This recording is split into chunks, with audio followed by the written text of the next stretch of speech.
बच्चों, आज हम लोग ग्रेविटेशन चैप्टर स्टार्ट करते हैं। ठीक है, तो सबसे पहले हम लोग जानते हैं ग्रेविटी। तो ग्रेविटी क्या होता है? तो बच्चों, आप सभी को पता है कि अर्थ की एक प्रॉपर्टी है, वो क्या करती है, किसी भी ऑब्जेक्ट यानी सभी ऑब्जेक्ट को वो क्या करती है, अपनी तरफ अट्रैक्ट करती है। अर्थ की इसी प्रॉपर्टी को हम क्या कहते हैं, ग्रेविटी। ठीक है, तो ग्रेविटी क्या है? The earth attracts everybody toward itself. This property of earth is known as gravity. अर्थ की प्रॉपर्टी किस बात की प्रॉपर्टी? किसी भी ऑब्जेक्ट को अपनी तरफ अट्रैक्ट करने की प्रॉपर्टी को हम क्या कहते हैं, ग्रेविटी। ठीक, फिर आते हैं हम लोग ग्रेविटेशन। बच्चों, ग्रेविटेशन या ग्रेविटेशनल फोर्स क्या है कि आप लोग जानते हैं कि जब तक किसी ऑब्जेक्ट के ऊपर फोर्स नहीं लगेगा तब तक वो क्या है, वो उतनी पोजीशन चेंज नहीं करेगा, यानी एक पोजीशन से दूसरे पोजीशन पर नहीं जाएगा। लेकिन आप देखते हैं कि किसी भी ऑब्जेक्ट को जब आप फेंकते हैं तो क्या करता है, अर्थ उसे अपनी तरफ अट्रैक्ट कर लेता है। यानी कहीं ना कहीं अर्थ क्या कर रहा है, उस ऑब्जेक्ट के ऊपर एक फोर्स लगा रहा है, तभी तो वो ऑब्जेक्ट उसकी तरफ अट्रैक्ट हो रहा है। तो वही जो फोर्स अर्थ उस ऑब्जेक्ट के ऊपर लगाता है, उसी फोर्स को हम क्या कहते हैं, ग्रेविटेशन या ग्रेविटेशनल फोर्स ऑफ अट्रैक्शन। क्या बच्चों, जो अर्थ फोर्स किसी ऑब्जेक्ट के ऊपर लगाता है, उसी फोर्स को हम क्या कहते हैं, ग्रेविटेशनल फोर्स या ग्रेविटेशन। ये फोर्स हमेशा क्या होता है, अट्रैक्टिव नेचर का होता है। आप देखते हैं किसी भी ऑब्जेक्ट को जब हम ऊपर की तरफ फेंकते हैं तो वो क्या करता है, अर्थ उसे नीचे की तरफ अट्रैक्ट कर लेता है। इसी को ही हम क्या कहते हैं, ग्रेविटेशनल फोर्स ऑफ अट्रैक्शन। ठीक, अब एक टर्म आता है यूनिट ऑफ ग्रेविटेशन या ग्रेविटेशनल फोर्स। तो बच्चों, पहले ही मैंने आपको बताया, फोर्स कोई भी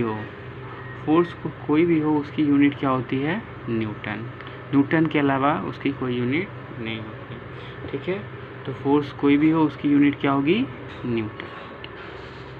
आगे हम लोग बढ़ते हैं। आगे क्या है, एक टर्म आता है यूनिवर्सल लॉ ऑफ ग्रेविटेशन। इसे न्यूटन्स लॉ ऑफ ग्रेविटेशन के नाम से भी जाना जाता है। ठीक है, तो इसमें है क्या, ये क्या बतलाता है, ध्यान से सुनिएगा।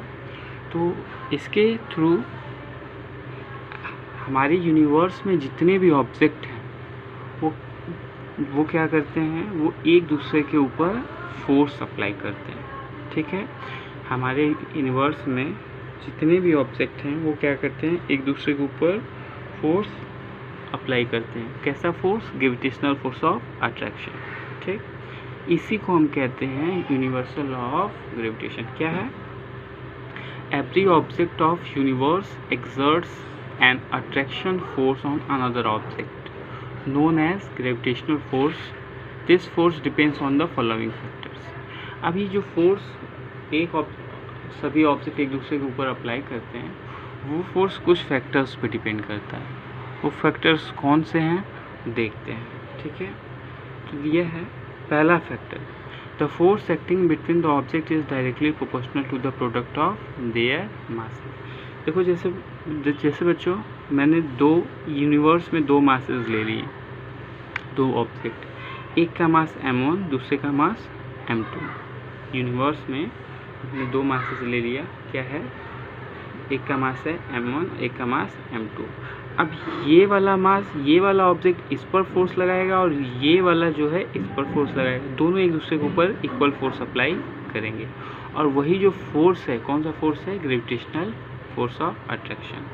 अब देखिए, ये किन किन फैक्टर्स पर डिपेंड करता है। पहला फैक्टर्स तो दोनों का जो मास है उसका जो प्रोडक्ट है उस पर डिपेंड करेगा।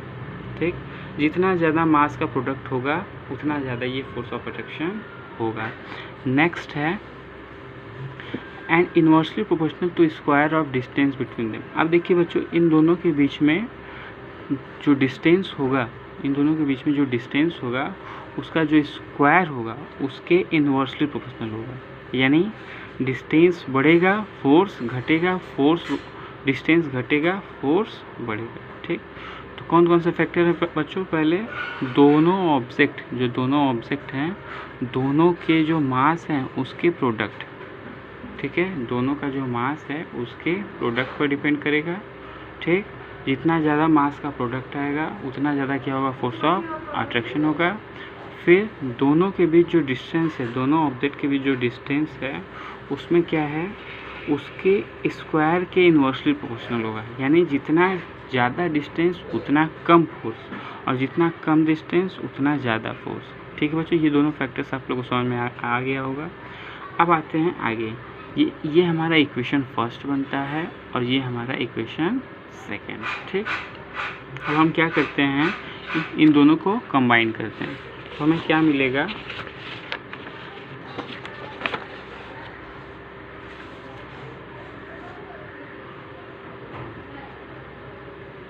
On combining equation first and equation second, जैसे ही हम इक्वेशन फर्स्ट और इक्वेशन सेकेंड को कंबाइन करेंगे, यानी जो हम लोगों ने सेपरेट लिखा था, जो हम लोगों ने इन दोनों इक्वेशन को सेपरेट लिखा था, ठीक है, F directly proportional to M1 M2 और F inversely proportional to R square, अब हम इन दोनों को एक साथ लिख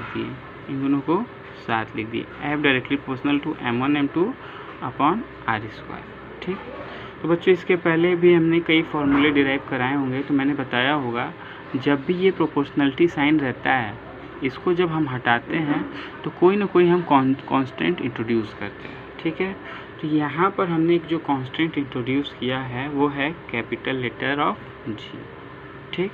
यहाँ पे क्या जो हमने कांस्टेंट इंट्रोड्यूस किया है, ये क्या है? कैपिटल लेटर ऑफ G, ठीक है, जिसे क्या कहते हैं? यूनिवर्सल ग्रेविटेशनल कांस्टेंट, ठीक है, जिसे हम यूनिवर्सल ग्रेविटेशनल कांस्टेंट के नाम से जानते हैं, ठीक।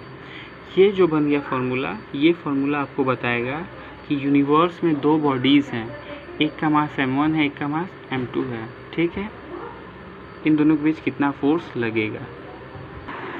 उम्मीद करते हैं कि आप लोग को सारे पॉइंट्स समझ में आ गए होंगे। अब हम लोग मिलते हैं नेक्स्ट वीडियो में, तब तक के लिए आप लोग पुराने नोट्स रिवाइज करते रहें, ठीक है बच्चों, थैंक यू।